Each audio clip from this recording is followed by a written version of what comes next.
And hello again, this is LC Lupus once more. This is a new series that I'm going to be doing on this channel, which is a bit different from the more educational content that has been done more recently, and will instead focus on some sort of ideas. It's not going to be theory heavy or anything like that, but rather just a discussion of what could be. So there will be some theory, some sort of examples, discussions, overall things like this. Now, the basic idea here is that this is a utopian project, sort of thinking about what could possibly be a utopia type situation. So, for those who do not know what the term utopia means, a utopia is essentially a perfect world. It comes from a Thomas More book called Utopia, I know, which basically means no place. So it's a place that doesn't exist, pretty much it can't exist, but it's in More's Utopia, it's a bit different. It's more of like a society that isn't necessarily perfect, but it's a society that has fixed a lot of things that would perhaps be considered problems back then. For instance, it takes war as a given. Like, war will happen, so there has to be some kind of a contingency in place. And also, utopia is specifically about a nation. Like, that is utopia, not the entire world. Whereas a lot of more utopian works tend to view it as utopia as something that can be spread across the world.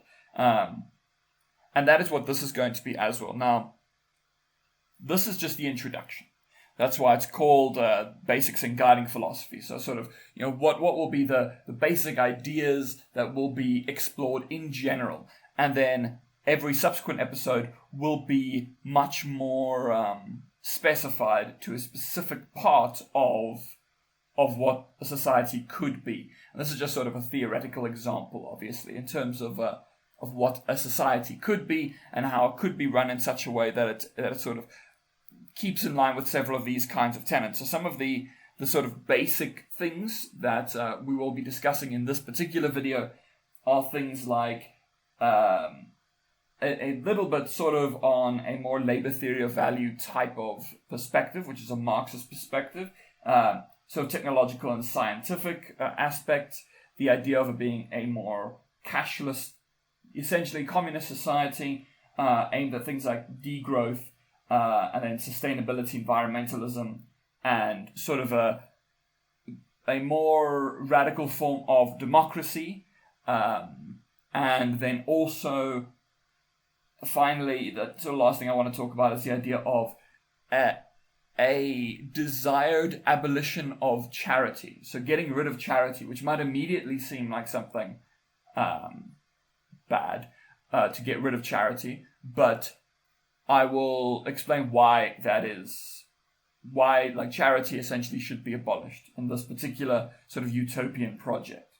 Okay, so this video, or there's also a series of videos, was actually inspired by a couple of other YouTubers who essentially did this kind of thing.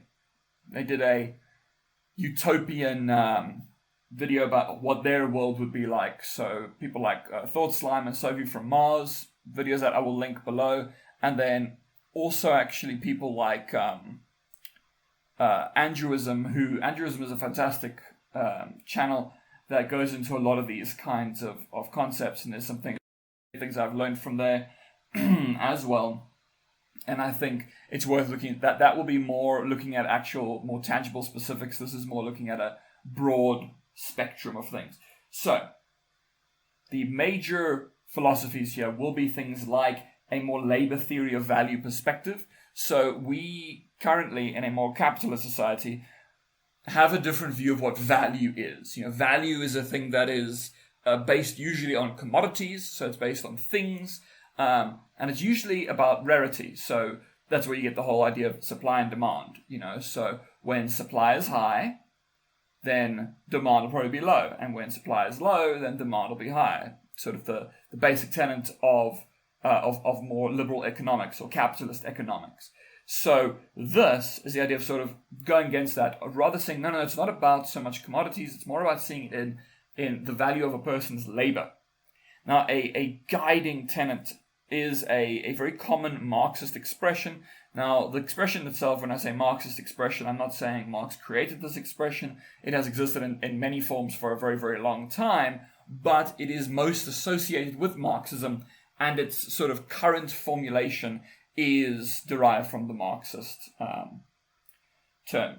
It's from Critique of the Gotha Program, I think. Now, I'm pretty sure it's Critique of the Gotha Program. Anyway, it is from each according to his ability to each according to his needs.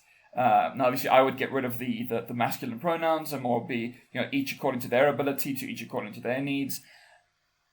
But this centrally is about how every person should be doing within their ability, how much they are able to contribute, and then everybody should be receiving what they need to survive. So, some people do require more help than others. Some people, this is why, you can't just have, say, one diet that is for everybody. Like, that won't work because certain people have dietary issues that are biological in nature, and so those need to be taken into account. Their needs are different, and also everyone's abilities are different. So, a very, very common thing you'll see in a lot of, just in general, just people looking at how to run the world. There tends to be a lot of ableism in a lot of society, a lot of not taking into account that certain people simply cannot do as much work. When you look at, say, the rhetoric that was pushed by a lot of sort of more conservative commentators in the wake of COVID-19, where they were going on about, how certain people must just die. Like, if the economy can't be hurt, according to like these like, no, COVID is going to hurt the economy. You can't let it hurt the economy, and so we need to make sure that people, suffer. It's people. It's not great kind of stuff. The rhetoric that a lot of these people expunge. It's not good, And so we want to move away from that in this idea of a utopia.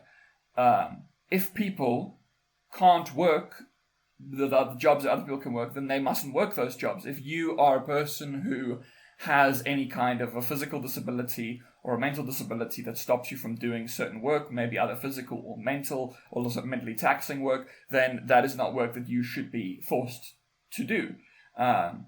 Also, of course, force is the wrong word, because as we'll get into kind of in the next one, the next video, is more about the specifics of actual labor, of actual working. How would work exist in this society?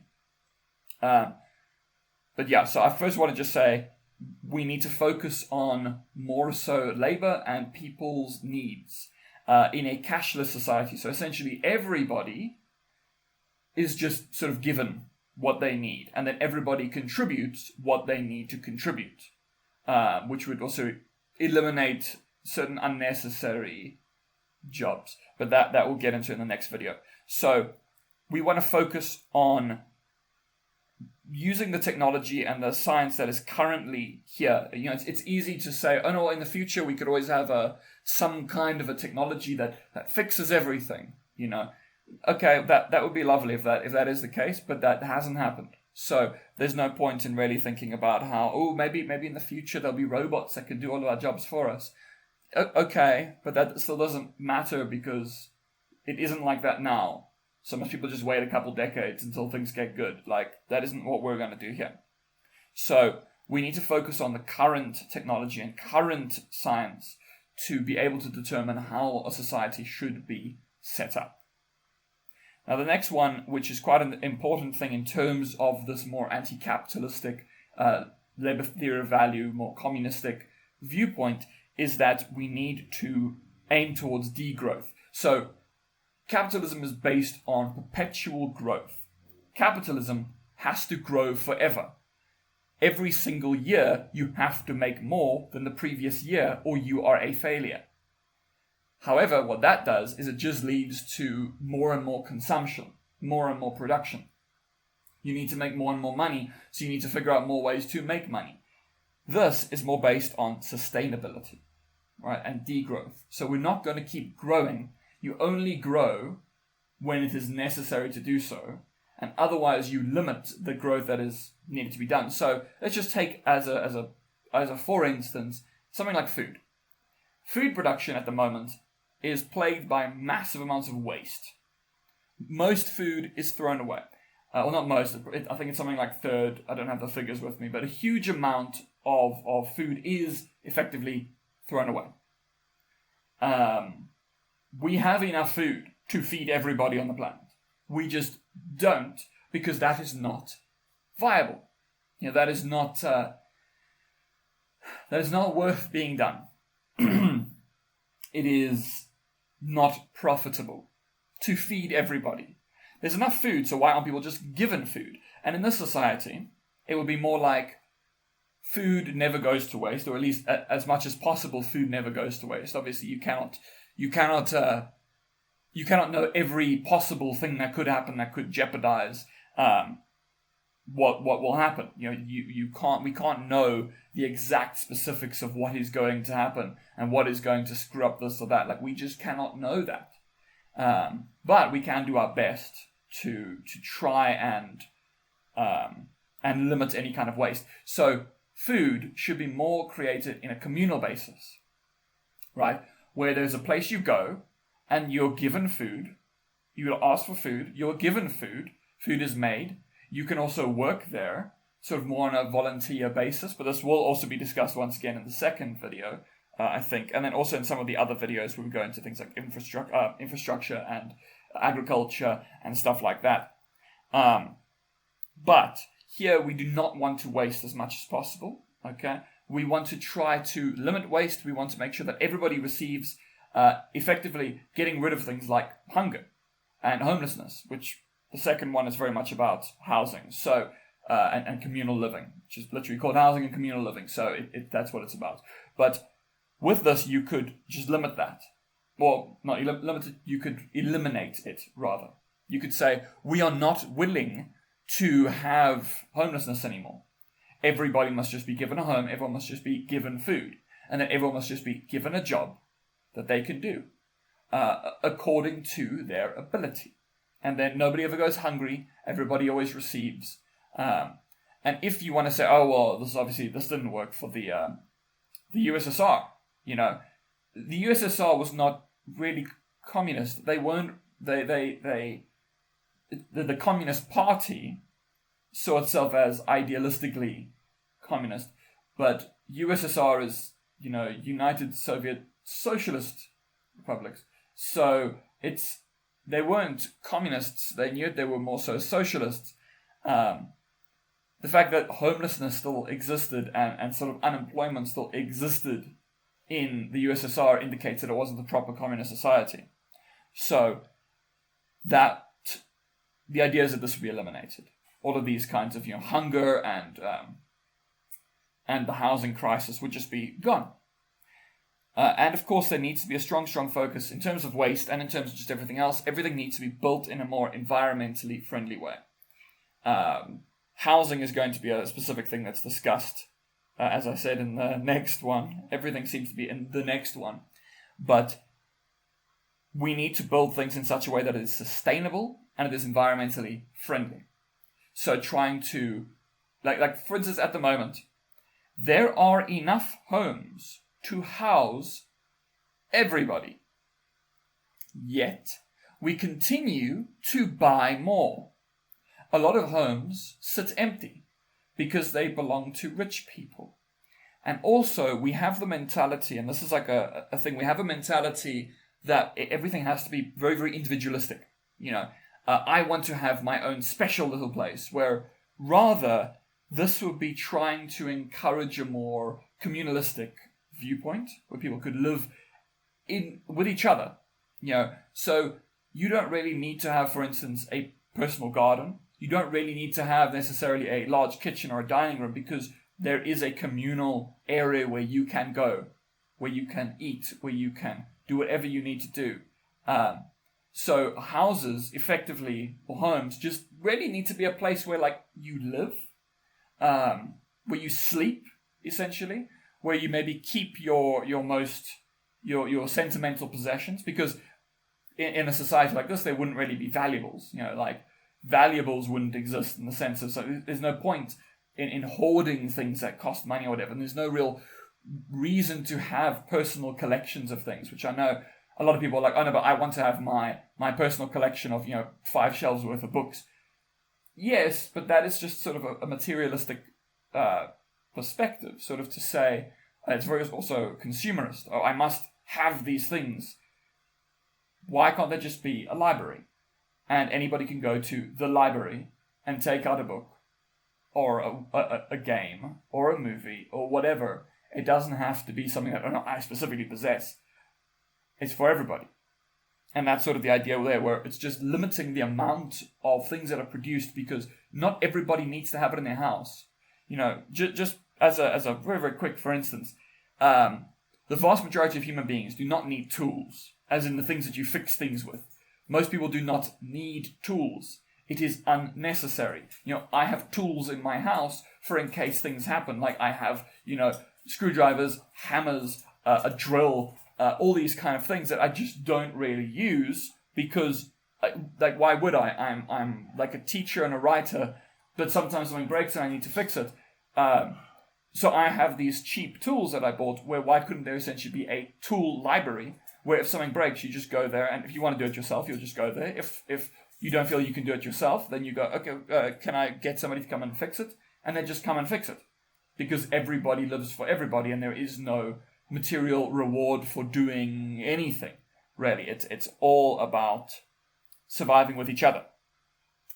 So this is obviously very sort of Marxist in perspective, and it's also quite sort of anarchistic. Anarchism, I think, I have not studied anarchism enough to be particularly well versed in it. Once again, there is just too much to read in the world, so I need to read more anarchism. But anarchism and Marxism probably go together very, very well in this particular sense here, especially when I go into, and this is much, much later. Let me actually check which video this will be, because I have them all planned out here. The 8th video, Decision Making and Democracy. That is more about political power and how that is laid out. And it is more in a highly democratic and sort of non-authoritative sense. So I'm not going to go into the democracy aspect too much here, because I go into it in that 8th video, especially going into very, very in-depth into that kind of, sort of more radical democracy than we have now. Because what we have now in a lot of, I'm not from the United States, immediately say I'm not from the UK. I do not have those perspectives on democracy. I'm very much an outsider, but I know how things like, for instance, in the United States, the Electoral College, I know how it works, and I don't like to use this term because I think it's overused, but it is a stupid system. The Electoral College is dumb. It should not exist. It doesn't work. It elects people who lost the popular vote.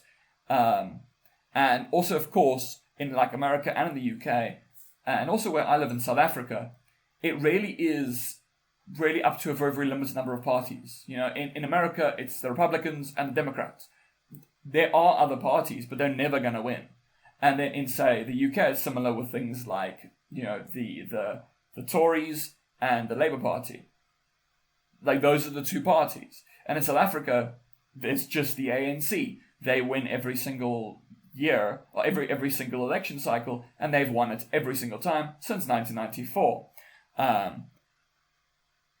But there are essentially two other parties who are their biggest competitors. So really there's only 3 parties in South Africa. And when I say 3, it's really more like 2, and even then it's really more like 1. One always wins. One is always sort of the runner-up at about like 20% of the vote, and the other one's got like 10%.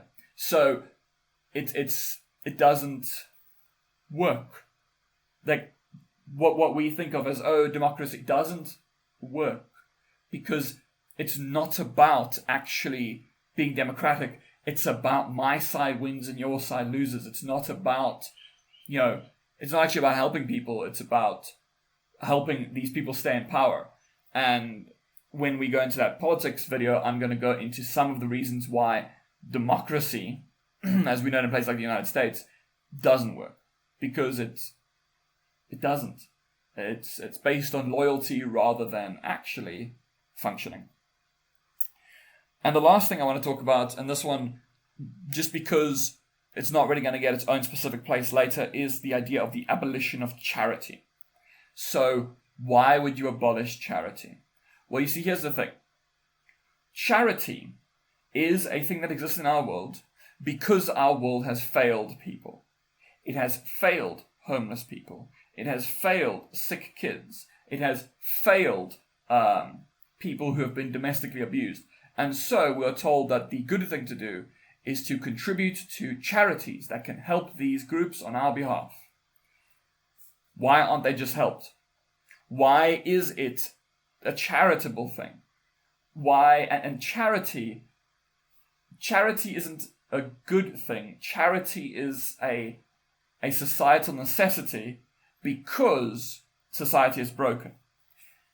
Would there be a need to raise money for homeless people and give them food and have soup kitchens if homelessness was abolished? The real solution to homelessness is not homeless shelters. It's not soup kitchens. It's not providing them with medical care or whatever like that. It's giving them a house. It's giving them a job. It's giving them what they need. The last one actually was medical care, and that one actually, yes, should be given medical care, but not limited medical care, like, oh, come in here and we'll have a look at your cuts. Real medical care.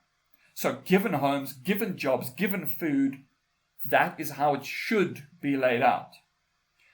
Domestic abuse. Why is that tolerated? Woman cannot escape, because it usually is woman. There are men who get domestically abused. It most definitely does happen. But the case is majority of the time, it is women and children who are abused. Actually, women, children, and animals who are abused the most. And one of the things that happens, for instance, is that a woman is abused in a household, but she can't escape. And the reason she can't escape is because she does not have the financial stability to do so. Now, this is often less of a problem nowadays than it used to be. So if we go back in the day, you could say, well, a housewife can never leave her cheating husband. She can never leave her abusive husband because she would just end up on the streets. She would just die. And you can't. So you just stay in that relationship forever, in that awful relationship. And a similar thing happens now where you're too afraid of doing things. And for instance, because of my sort of main area of study is actually animal studies. And I've learned a lot about the interconnections of different types of abuses. So for instance, animal abuse, child abuse, and domestic abuse of women. These are often connected to each other. So just take, for instance, in domestic abuse shelters, so like women's shelters, they generally are absolutely fine with you bringing your kids. Because we know that an abuser will target your kid. If you try and leave, they will hurt your child. So what do? You don't leave. But what a lot of shelters do not do is accommodate animals. I do not like the term pet. Sorry. I do not like the term pet. But legally, that is what they are. They are property. But people who have animals in their homes, who live with animals, you don't see them usually, unless you're like a bad person, you don't see them as property. You see them as part of the family. A lot of women's shelters do not accommodate animals. They will not allow you to bring a non-human animal onto the premises. Now, if an animal is something that helps you survive in that kind of situation, then the fact that they will not allow you to bring your animal with you means why would you leave? They might then abuse your animal. They might hurt your animal because you are not there to take the abuse instead. There are a lot of connections between a domestic abuser is the type of person that will kick a dog. And that is something that should be immediately sorted out. If you're in a domestic abuse situation, you should just be taken away from that home. You should be like, no, don't worry, we're going to give you your own home. Your kids are going to come with you. That person is going to be isolated and they're going to be dealt with. Now, of course, it does become difficult in terms of actually dealing with certain people because as, if you know sort of this particular area in general, sort of the more progressive-y people, we tend to be prison abolitionists. And we're not a big fan of policing. And the 9th video will go into all of that. So that becomes difficult. How do you then deal with the abuser? But the first thing that should be the most important thing is not focusing on the perpetrators of the crime, but the victims of the crime. If somebody is hurt by a criminal, you take the person away from the criminal so they can no longer be hurt. You take them away from the abuser. You take their kids away, you take the animals away. You basically do punish them in that sense for doing what they did. And these women's shelters and these kind of things, they're very, very necessary in society now, but they show a societal failure. Women that are forced to flee from an abusive situation have to go into these places and then eventually go home. If they don't have a support network, then the solution is that, don't worry, just wait for your man to calm down a bit and then go back. So it becomes really, really difficult. And it's because people do not have the money to just leave an abusive household. And so charity is a way of putting a plaster over societal problems, of sort of being like, homelessness, we'll have shelters. There's people who have like sickness but they can't go to a doctor. There's a free clinic. No, all medicine should be freely available. Not special, we have special compensation for people who are poor. Like, no. And in this world also, rich people wouldn't exist. So you wouldn't get to have special healthcare just because you're a rich person. So that is what I mean by the abolition of charity. Because charity, in a perfect world, charity wouldn't exist. Because charity indicates a broken society, a broken system. We have to help homeless people because they are homeless people. If there were no homeless people, there would be no reason for a charity to help homeless people. It would become an unnecessary thing. And so, that is the end of the introduction. And I hope that this has, in some way, been interesting. I hope.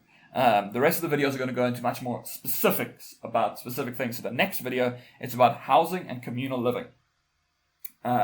Hopefully, it is, I wouldn't say enlightening, but hopefully it provides some level of enjoyment. But this has been LC Lupus. You can check out this channel, obviously, where this video is.